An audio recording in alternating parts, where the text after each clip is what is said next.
Hi friends, dal fry try பண்ணி பாருங்கள். It's an ultimate recipe.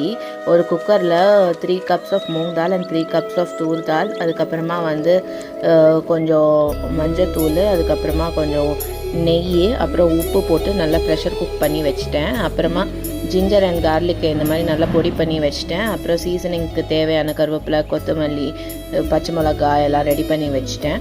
இப்போ தால் நல்லா குக்காகி வந்துடுச்சு. இப்போ ஒரு பேனில் எண்ணெய் ஊற்றிட்டு பச்சை மிளகாய் போட்டுட்டு, அதுக்கப்புறமா நீங்கள் வந்து ஆனியன், டொமேட்டோ எல்லாத்தையும் ஃப்ரை பண்ணிவிட்டு வெங்காயத்தையும் போட்டுக்கோங்க. அப்புறம் நல்லா கொஞ்சம் சில்லி பவுடர் 1 ஸ்பூனை எடுத்து நல்லா வாட்டரோடு மிக்ஸ் பண்ணி அதையும் போட்டுருங்க. அப்புறம் குக் பண்ண தாலையும் அதில் போட்டுருங்க. அப்புறம் பெருங்காயம், வத்த மிளகா, கொத்தமல்லி எல்லாம் வந்து கொஞ்சம் தாளிச்சிட்டு அது மேலேயே போடுங்க.